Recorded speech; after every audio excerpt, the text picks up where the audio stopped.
രോഗബാധിതരായ ദമ്പതികളും അവരുടെ 2 പെൺമക്കളും കഴിയുന്നത് അടച്ചുറപ്പില്ലാത്ത ചോർന്നൊലിക്കുന്ന വീട്ടിൽ. കോഴിക്കോട് എടച്ചേരിയിലെ രാജേഷിനും കുടുംബത്തിനുമാണ് ഈ ദുരവസ്ഥ. ലൈഫ് പദ്ധതിയിൽ വീട് അനുവദിക്കണമെന്ന അപേക്ഷ അധികൃതർ പരിഗണിക്കാത്തതിനാൽ ഓരോ മഴയും കാറ്റും ഇവർക്ക് പേടിയാണ്.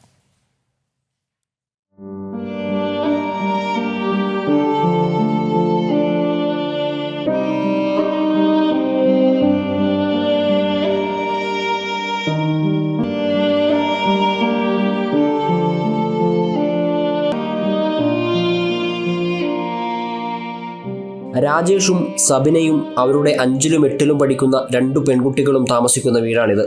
മഴയത്ത് ചോർന്നൊലിക്കും. ചെറിയൊരു കാറ്റ് വന്നാൽ പോലും ടാർപ്പായ പറന്നുപോകും. വാതിലില്ല. കുട്ടികൾക്ക് എഴുതാനും പഠിക്കാനും സൗകര്യവുമില്ല. അസുഖബാധിതരാണ് രാജേഷും സബിനയും. അതിനാൽ തന്നെ സ്ഥിരമായി ജോലിക്ക് പോകാനും പറ്റാറില്ല.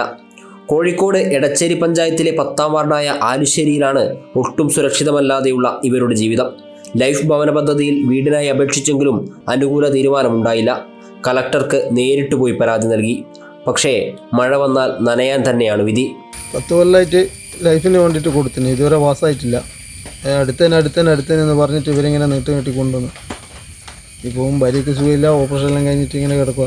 ടീച്ചർ പറഞ്ഞ് കളക്ടറേക്ക് കൊടുത്തു കഴിഞ്ഞാൽ നിങ്ങൾക്ക് പെട്ടെന്ന് റെഡിയാവുമെന്ന് പറഞ്ഞ്. അപ്പോൾ ഞാനും ഭാര്യയും കൂടിയും കളക്ടറെ അടുത്ത് പോയി. കളക്ടർ പറഞ്ഞ് ഞാൻ പഞ്ചായത്തിലേക്ക് അയക്കുന്നുണ്ട്, നിങ്ങൾക്ക് പരിഗണിക്കാമെന്ന് പറഞ്ഞു. പിന്നീട് പഞ്ചായത്തിൽ നിന്ന് പറഞ്ഞാൽ നിങ്ങൾക്ക് റെഡിയായിട്ടില്ല, അടുത്തതിന് നോക്കാമെന്നാണ് പറയുന്നത്. ഇപ്പോൾ പറയുന്നത് 2028-29 റെഡിയാവും എന്നാണ് പറഞ്ഞു. ഭക്ഷണം പാചകം ചെയ്യാൻ പോലും മഴ നനയാത്ത ഒരിടമില്ല എന്നതാണ് സത്യം. പാമ്പടക്കമുള്ള വിഷജന്തുക്കളുടെ ശല്യവുമുണ്ട്. സഹായിക്കണമെന്ന ഇവരുടെ അപേക്ഷ അധികൃതർ കേൾക്കുന്നില്ല. ജീവിതത്തെ പ്രതീക്ഷയോടെ നോക്കിക്കാണുന്ന 2 പെൺകുട്ടികളാണ് ഈ ടാർപ്പായ്ക്ക് കീഴെ വളർന്നു വരുന്നത്. അവരുടെ സുരക്ഷിതത്വം ഉറപ്പുവരുത്തേണ്ട അധികൃതർ ഇവർക്ക് നേരെ കണ്ണടയ്ക്കരുത്. അവർക്ക് ജീവിതമെന്നത് വെറുപ്പുളവാക്കുന്നതാക്കരുത്.